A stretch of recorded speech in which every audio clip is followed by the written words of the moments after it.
Kejagung sita Lamborghini hingga emas 8 kg milik Aseng, buru aset korupsi tambang bauksit PT KSS.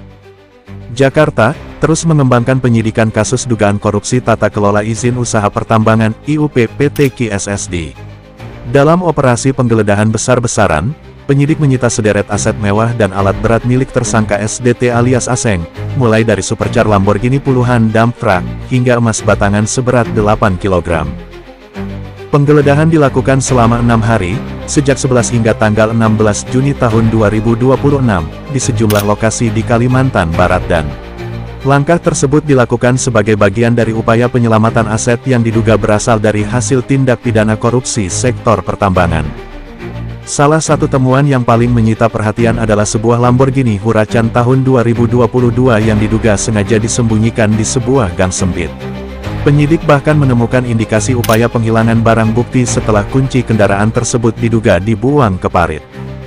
Tak hanya kendaraan mewah, tim penyidik juga menyita sejumlah aset lain dengan nilai ekonomi tinggi, yakni 1 unit mobil Fortuner, 1 unit Toyota Camry, 46 unit dump truck, 10 unit eksavator, 2 unit bulldozer, 3 unit kendaraan operasional tambang merek Triton, 4 kafling tanah beserta bangunan di Pontianak, 2 kafling tanah kosong di Pontianak.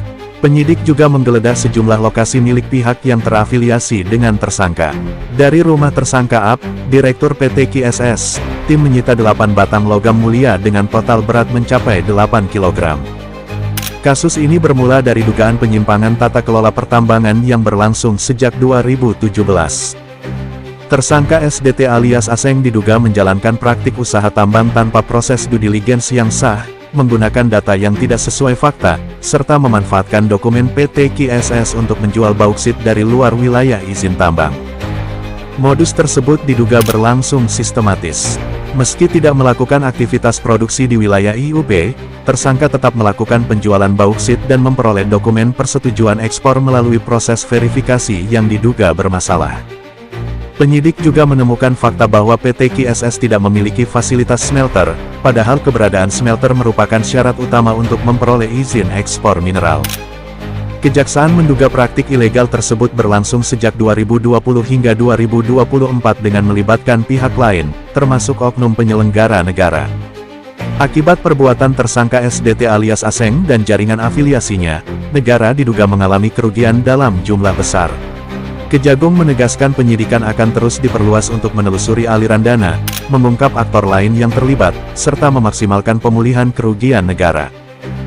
Kasus ini menjadi sorotan serius karena tidak hanya menyangkut dugaan korupsi bernilai besar, tetapi juga memperlihatkan lemahnya pengawasan tata kelola sektor pertambangan yang membuka ruang bagi praktik penyalahgunaan izin dan ekspor ilegal. Demikian berita Kejaksaan Agung Ri Pilar Parlemen melaporkan.